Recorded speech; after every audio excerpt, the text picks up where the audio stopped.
digestivas pueden presentarse de forma muy diversa. Entonces algunos pacientes tienen dolor, algunos tienen una sensación de una acidez o un reflujo, una disfagia, que es esa dificultad para pasar los alimentos, náusea, vómito, diarrea, estreñimiento, sangrado digestivo. Es decir, que la sintomatología es muy variada y a veces varios de esos síntomas confluyen y eso confunde para poder determinar realmente el paciente qué cosa es lo que tiene, ¿no? Entonces uno le pregunta al paciente qué tiene y el paciente de repente dice, tengo una sensación de dolor, tengo una sensación de distensión, balonamiento, náusea, vómito, diarrea, estreñimiento. Entonces, la dispepsia es aquella patología en la cual los problemas básicamente son digestivos altos. Después de una pequeña introducción general, vamos a hablar sobre una condición que es muy importante, que es muy común y en la cual hay molestias caracterizadas por dolor en el abdomen superior, lo que llaman la boca del estómago, dolor epigástrico, una sensación de dolor, de quemazón, porque a veces el paciente no puede presentar o no presenta dolor, pero siente una sensación de malestar, disconfort, que debería ser una sensación de quemazón. Los pacientes muy comúnmente tienen síntomas en los cuales hay la sensación de llenura, o si no, también el paciente refiere que se llena muy, ya tiene como que después de ingerir los alimentos ya está satisfecho.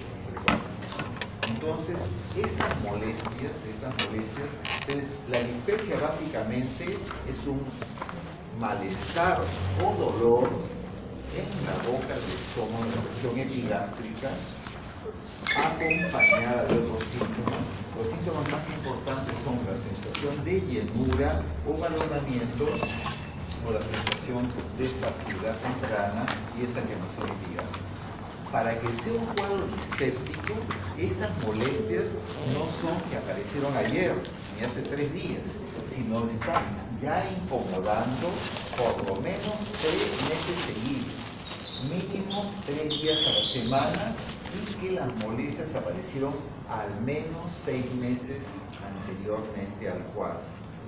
Esa separación de esta sintomatología es importante para separar aquellos pacientes que tienen problemas agudos por haber tenido una intoxicación alimentaria, por ejemplo. Entonces el paciente comió algún alimento que estaba ya guardado, contaminado, y de repente tiene una inflamación gastrointestinal o un cuadro de diarrea con dolor.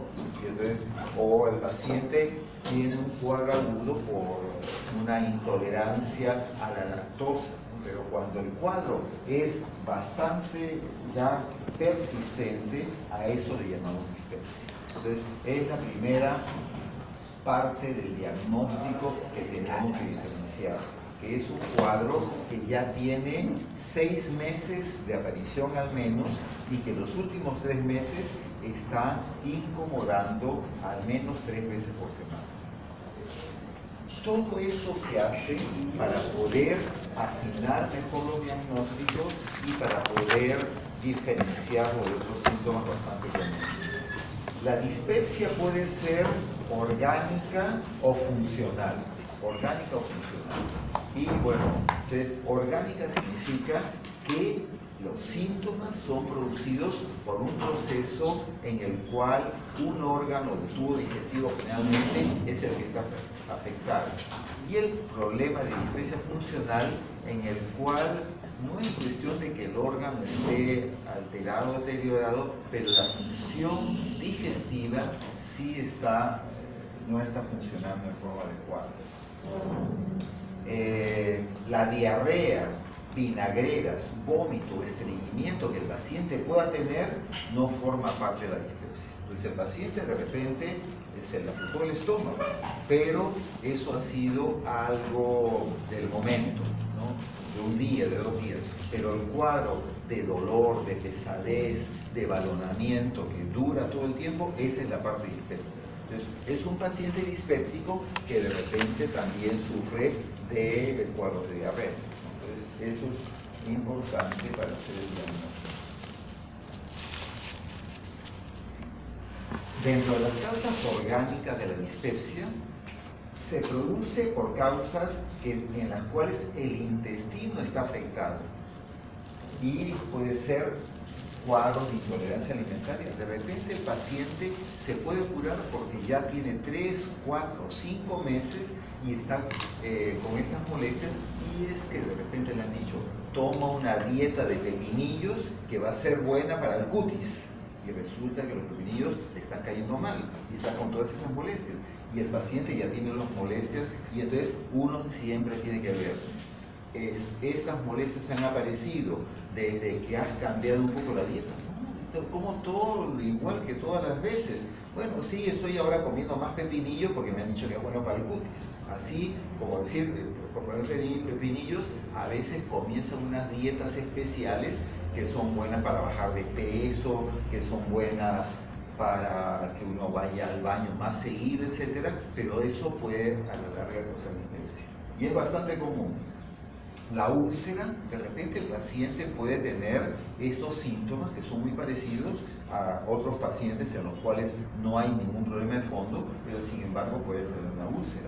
Y así igual una neoplasia, una lesión tumoral del estómago, comienza como un cuadro simple en el cual no tiene una pesadez, un problema de dolor, e inclusive uno toma medicamentos para aliviar los síntomas, para los gases, toma antiácidos y puede haber una mejoría.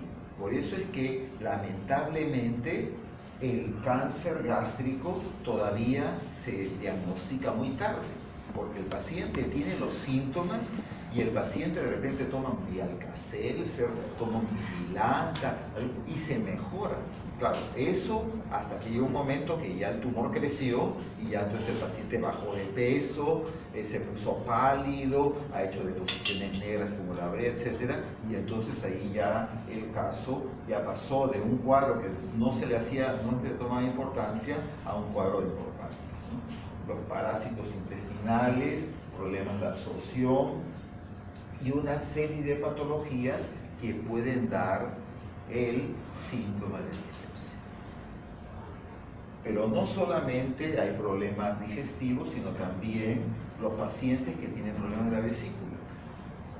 El 80% de los pacientes que tienen cálculos a la vesícula no tienen cólicos, no se ponen ictéricos, no tienen las características típicas del paciente con una inflamación de la vesícula por cálculos. El 80% tienen síntomas de malestar, de repente se balona el abdomen, de repente tienen un poquito de agruras, etc. Pero entonces es una causa de dispepsia a consecuencia que la vesícula no está funcionando bien, a consecuencia que la vesícula puede tener cálculos. La pancreatitis, claro, la pancreatitis es un cuadro inflamatorio agudo, pero en algunos casos, en un pequeño porcentaje de los casos, puede haber una inflamación pancreática que no es tan severa. Y bueno, el cáncer pancreático indudablemente es el cuadro dispéptico que menos queremos que nos pueda ocurrir y que en un principio es igual, ¿no? Entonces los síntomas aparecen tan extrañamente que cuando uno ya ve al paciente bastante consumido, han pasado semanas, inclusive meses. Siempre uno tiene que preguntar acerca de los medicamentos que están tomando. Medicamentos, o están abusando de ingesta de alcohol, o tomando antiinflamatorios no esteroideos en forma irregular o en cantidades muy ligeras. La automedicación en nuestro medio es algo muy común. Las personas ya toman sus pastillas, tomo este diclofenaco porque me hace bien, y no hay un criterio del consumo en forma ordenada, ¿no? antibióticos, medicamentos, el paciente que tiene problemas cardiovasculares y que de repente puede tener molestia digestiva, que puede ser por el mismo problema cardíaco, pero también puede ser por medicamentos. Entonces uno siempre tiene que interrogar, ¿y usted está tomando alguna medicina en estos últimos 3 o 4 meses? Sí, pues tomo yo mi pastilla para el corazón, para que me ayude, tomo digital, digoxina. Entonces uno dice, de repente es eso, hay que ver, hay que modificar la dosis y el cuadro dispéptico puede desaparecer. Pacientes que por la anemia toman hierro, el hierro es irritante. La recomendación de la toma de hierro es que se absorbe mejor con el estómago vacío, pero más facilidad para que el paciente tenga ardor, disconfort y molestias de tipo dispéptico. Entonces, por ello es que el interrogatorio acerca de los medicamentos que toma es importante. El paciente puede tener síntomas de tipo digestivo y sin embargo tiene problemas de fondo.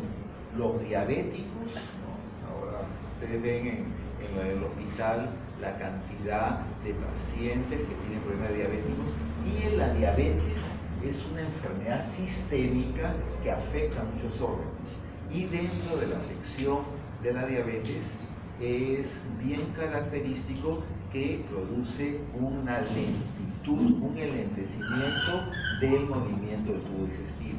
Entonces la persona que es diabética y ingiere los alimentos, la digestión es lenta, esa digestión lenta hace que se produzca un poquito más de ácido, que produzca un poquito más de aire, se produzca balonamiento, se produce un poquito de distensión en el intestino y el paciente presenta síntomas y otras enfermedades, tiroides, hiperparatiroidismo, insuficiencia renal, enfermedad de colágeno, pacientes con lupus o artritis reumatoidea. Aparte que toman antiinflamatorios, también la enfermedad de por sí puede dar un factor de dispepsia porque también tiene que ver con la motilidad. Entonces, los síntomas dispépticos, indudablemente, uno tiene que tener el diagnóstico, pero siempre preguntar, ¿y usted además está en tratamiento de algo, sufre de alguna otra cosa? De repente, a través del interrogatorio, uno puede descubrir otra patología. Y al final tenemos la dispepsia funcional. Entonces, el paciente no se le encuentra datos de una patología orgánica o un consumo de medicamentos y sin embargo el paciente tiene estos síntomas. Y es lo más común que hay, ¿no?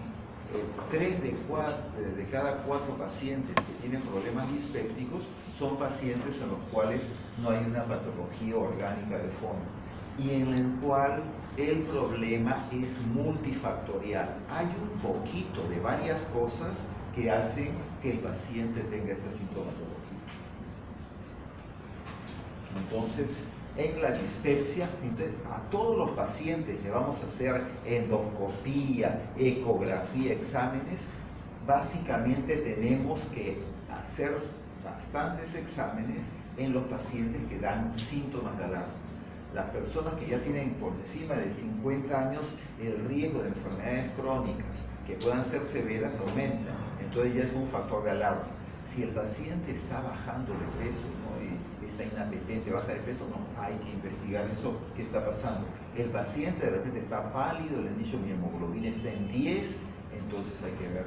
Obviamente, si hay algún tipo de sangrado digestivo, también, y de repente tiene exámenes de laboratorio alterados, tiene la creatinina, la bilirrubina, otros exámenes, eso también.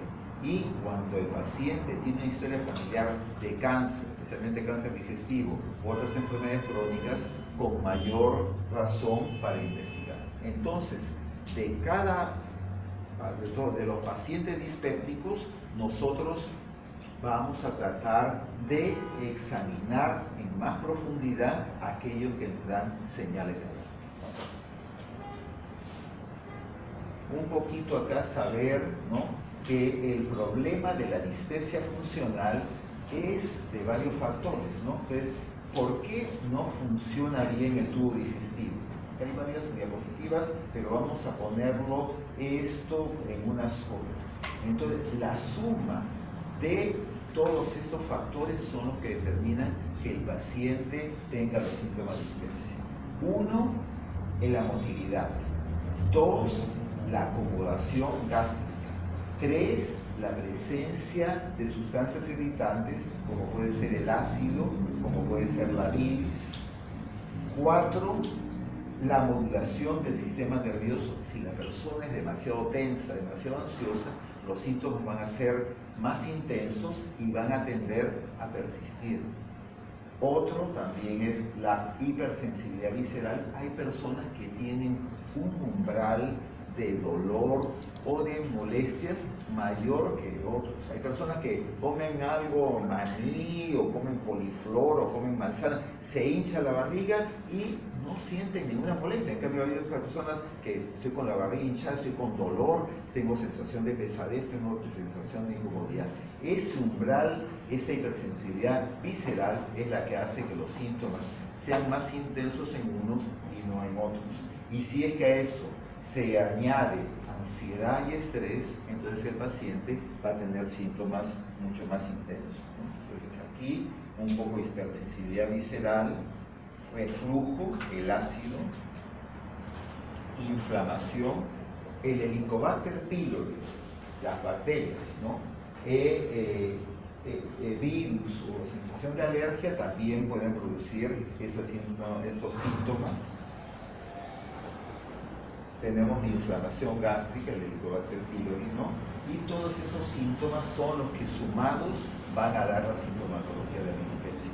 Entonces el paciente con dispepsia funcional puede tener un poquito más de producción de ácido, puede tener la presencia del Helicobacter pylori, pero individualmente cada cosa no es la que produce el cuadro, sino sumado cada uno de ellos.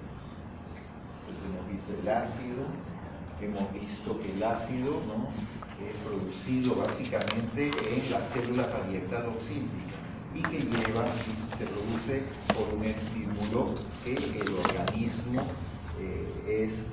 funciona, produce permanentemente, ¿no? Hay una producción de ácido que es una producción de ácido permanente, no es que el ácido se produce solamente cuando uno ingiere los alimentos, sino permanentemente se produce un poco de ácido, siendo la mayor producción en la fase interdigestiva a la medianoche. Y esa es la historia clásica del paciente ulceroso. El paciente que tiene una sensación de ardor y quemazón y que se tiene que levantar en la noche a comer alguna cosa para que neutralice el ácido y eso le produce alivio. Entonces, esa es la historia típica de los antiguos, de los ulcerosos. Pero la fase digestiva también aumenta la producción de ácido, siendo la fase cefálico-humoral es que uno produce ácido solamente porque ya son las 2 de la tarde, ya deben haber almorzado o por lo menos haber comido algo, pero uno ya es la hora de almuerzo y uno tiene esa sensación y comienza a producir ácido solamente pensando que es la hora de almuerzo.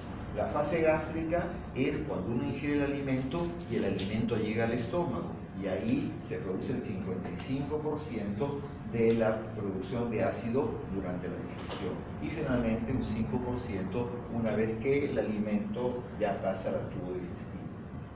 Y esto es lo que ya conocen de fisiología y farmacología, en la cual, básicamente en fisiología, el ácido tiene estímulos, como es el estímulo del nervio vago, por eso que antiguamente el tratamiento de la úlcera llegaba a que había que seccionar el nervio vago, cuando todavía no había ni tratamientos contra la histamina y contra la producción de la célula, neutralizar la célula parietal.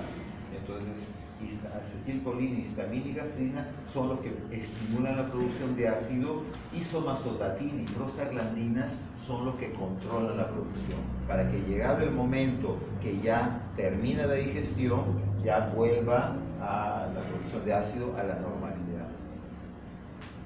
Todo eso es muy, muy interesante y todo eso lo estamos añadiendo en lo que es los factores, ¿no? El Helicobacter pylori, en 1984, cuando Marshall y Warren descubren el Helicobacter pylori y vieron que vivía en el estómago, dijeron, con esto se va a solucionar el problema de la gastritis, de la úlcera y de la dispepsia.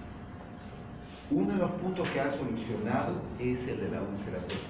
Ahora prácticamente ya nadie se opera de una úlcera, salvo que tenga una úlcera que sangre y que no pueda controlarse el sangrado y tengan que operarlo.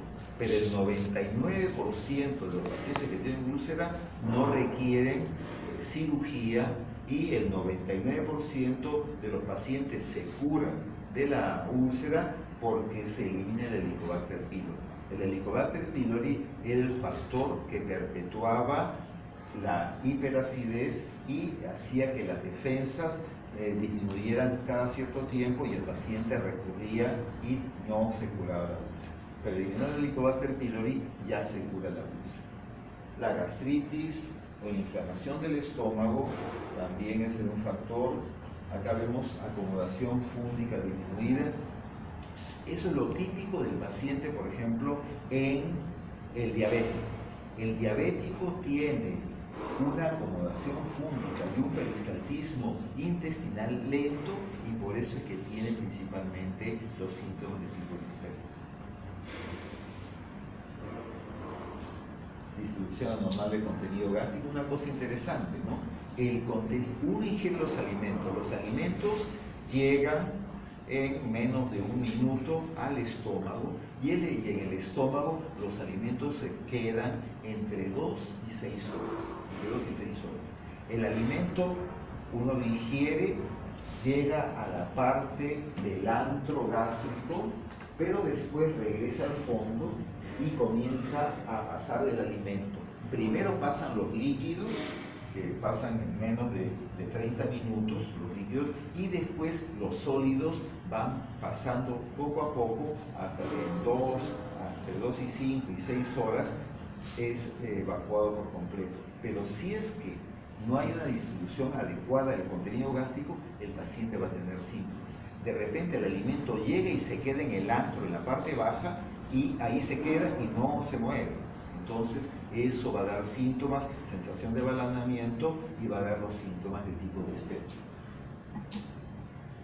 Vaciamiento gástrico retardado, que se ve en los diabéticos, sobredistensión antral, que también se ve en patologías funcionales, ¿no? Dismotilidad intestinal, de repente puede estar todo bien, pero los movimientos no son adecuados. De repente el estómago tiene adecuado vaciamiento, pero en el duodeno va muy lento. Todos esos factores son los que dan los síntomas. Y es por ello que no tenemos un tratamiento completo para todos los pacientes, porque hay varios factores que son los que son determinantes. Pero indudablemente el factor psicológico es el factor más importante en los dispépticos de tipo funcional. Entonces, lo que estamos viendo, vaciamiento gástrico, acomodación gástrica, motilidad cerebral. Todos esos factores, sensibilidad, aumentar los nutrientes, hay personas que hay alimentos que van a quedar un poco más pesados y uno reconociéndolos y eliminándolos y eso disminuye los síntomas. Aquí lo que ocurre y generalmente la hipersensibilidad gástrica y el factor de tipo de modulación, ansiedad y estrés. Entonces, hay personas que están bien, pero basta que tengan problemas de trabajo, problemas familiares, problemas personales, y entonces ahí comienzan a aparecer los síntomas de tipo dispéptico. El sistema nervioso central y autonómico. Otros síntomas, dentro de los síntomas digestivos, no hay que olvidar que hay síntomas como la náusea, el vómito y las arcadas, que forman parte de los datos en los cuales el paciente viene. El paciente tiene múltiples síntomas y eso es lo más complicado, poder hacer una unidad clínica o poder darle mayor o menor importancia. Entonces, la náusea es esa sensación de que uno tiene un deseo de vomitar, pero sin embargo no ha vomitado. El vómito sí es la eliminación forzada del alimento y que y que es, bueno, tiene que tener algunos aspectos. Y la arcada es también una sensación de eliminación, pero que no elimina ningún tipo de contenido gástrico. Y tiene varios factores, ¿no? Entonces, eso es una cosa importante saber, porque el vómito se puede producir porque el marcapaso del peristaltismo está alterado, ¿no? Entonces existe una taquigastria, el peristaltismo del estómago está aumentado y ese aumento de más de 5 ciclos por segundo del peristaltismo da la sensación de náuseas y vómitos. O puede ser también por una acción a nivel del sistema nervioso central. Por eso que el problema del vómito no necesariamente es un problema digestivo. Y hay múltiples causas que pueden producir náusea y pueden producir vómito. Esto es lo que habíamos mencionado, todo lo que ocurre para el mecanismo del vómito. Y estas acciones están coordinadas por la zona medular reticular y el complejo vagal dorsal. Por eso que hay pacientes que pueden tener cuadros de hipertensión endocraniana y van a tener vómitos epilépticos.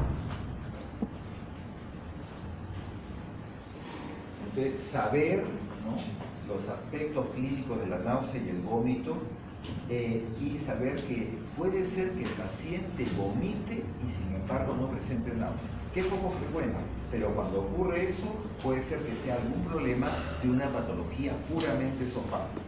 Puede ser que sea un estómago retencionista, los síndromes pilóricos, un vómito de origen en el sistema nervioso central, que es lo típico o clásico, un divertículo faríngeo, que es una especie de saco en el cual es un divertículo, un saco en el cual el alimento puede quedarse y de repente uno regurgita una comida que ha estado un poquito, que huele un poco mal.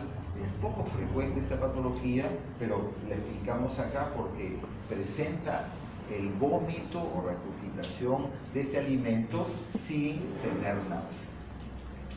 El vómito casi siempre se acompaña también de dolor abdominal. El paciente tiene vómito y muchas veces el problema digestivo hace que tenga dolor abdominal. Pero hay el vómito psicógeno, la persona con aspectos o patología psiquiátrica puede tener este vómito sin dolor. El paciente alcohólico durante la gestación también las alteraciones hormonales pueden producir estos aspectos. Enfermedad respiratoria, de repente mucho el efecto de toser hace que de repente de tanto toser vomita y no tiene dolor, pero sí a vomitar. Síndrome pilórico, neoplasias, ¿no? Neoplasias, de repente el paciente tiene un cáncer, vomita porque está lleno, pero no tiene dolor. Entonces eso es un aspecto importante, siempre a poder diferenciar ese paciente que está vomitando por un problema digestivo o por un problema que no es digestivo y está vomitando, ¿qué características tiene? Sin náusea, sin dolor, con náusea, con dolor. El dolor abdominal casi siempre está relacionado a patología digestiva, pero pueden haber causas extragastrointestinales. Puede tener un paciente vómito con dolor abdominal, por ejemplo, un paciente que tiene una neumonía basal en el pulmón. Entonces, al tener ese cuadro de tipo neumónico, irritación del diafragma, que puede tener dolor abdominal y también vomitar. También es muy frecuente este cuadro en inflamaciones pélvicas. Entonces, enfermedad inflamatoria pélvica, una torsión del ovario, etcétera, puede ser una causa extragastrointestinal de vómito con dolor. Entonces, uno siempre tiene que preguntar en la paciente mujer los ciclos menstruales, cómo es el dolor, hacia dónde está dirigido, y entonces uno puede hacer un diagnóstico diferencial. Y siempre preguntar qué medicamento está tomando. Hay medicamentos que producen irritación gastrointestinal, hierro, expectorantes, antiinflamatorios, antibióticos, etc. Y que actúan sobre el tubo digestivo y hay medicamentos que pueden actuar sobre el sistema disparador del vómito y actúan sobre el sistema nervioso. Opiáceos, los digitálicos se ve que actúan en los dos espacios: estrógenos, beta-bloqueadores, adrenalina, histamina, levodopa. Entonces, dentro de la patología digestiva, entonces es importante saber que el cuadro dispéptico es la patología más común. El paciente no viene diciendo yo estoy con un cuadro de dispepsia. El paciente dice yo sufro de mi gastritis. Ese término gastritis, que es tan común, realmente es el paciente que tiene los cuadros dispépticos. Entonces, y generalmente este paciente es el que es más preocupado cuando le hacen una endoscopía. En la biopsia dice que tiene gastritis y tiene Helicobacter pylori. Y está pensando que tiene que bajar la inflamación y tiene que desaparecer el Helicobacter pylori. En un 50% el tratamiento del Helicobacter pylori hace que los pacientes mejoren, pero hay un 50% que los síntomas dispépticos persisten. Y es porque hemos visto que hay múltiples factores que hacen que el paciente funcional tenga estos síntomas. Creo que esto es un poco lo que estamos viendo. Y bueno, el dolor abdominal de dispepsia está dado un poco. El ácido es el factor, ¿no? Motilidad, sensibilidad visceral, acidez gástrica. Pero se ha visto que la acidez con la inflamación, mientras haya un pH más bajo y haya un mayor grado de inflamación gástrica, puede haber mayor problema de dolor abdominal. Y entonces sabemos que el paciente, si es que es un paciente hiperproductor de ácido, va a tener mayores molestias. Y hay datos orientadores para ver si el paciente sufre de úlceras. Lo que habíamos dicho, el ardor nocturno, y el signo del pointing es que el paciente con cuadros de tipo dispéptico refiere dolores en el abdomen superior, mientras que el paciente con síndromes ulcerosos como que localiza mejor el dolor. Eso no es en todos los pacientes, pero aproximadamente 25% de los pacientes ulcerosos tienen ese signo del dolor. Y el dolor de la gastritis, inflamación del estómago, generalmente es terminando los alimentos, mientras que el dolor ulceroso es con el estómago vacío. Y bueno, otros factores como que hay que recordar que la enfermedad acidopéptica, la enfermedad ulcerosa, la enfermedad acidopéptica, tiene un factor que es el ácido, pero también la pepsina. Que la pepsina es una enzima proteolítica que va a también dar los síntomas digestivos, en los cuales el dolor puede estar ahí, es importante. Y se inactiva tomando los antiácidos, neutralizas el ácido y neutralizas la pepsina, y el paciente puede tener un alivio sintomático. Bueno, esto tenemos la clase de, era un poste de la clase, pero eso será para otra oportunidad. Generalmente hacíamos unas preguntas, pero vamos a ver para que las vean. A ver, en un paciente dispéptico, la presencia de síntomas de alarma amerita realizar múltiples estudios. De los enunciados líneas abajo, indique cuál es un síntoma de alarma bien definido. Si uno palpa el epigastrio, hay molestias. Eso será un síntoma de alarma. La presencia de flatulencia fétida. El paciente tiene un análisis de sangre el día de hoy con un hematocrito de 37%. La presencia de diarrea indica dispepsia severa. La baja de apetito y una baja de más de 5 kilos de peso corporal induce a realizar exámenes complementarios. Sí, la E, ahora eso de 37% no está tan bien, pero la E de todas maneras, ¿no? Entonces, la baja de peso sería el factor más importante.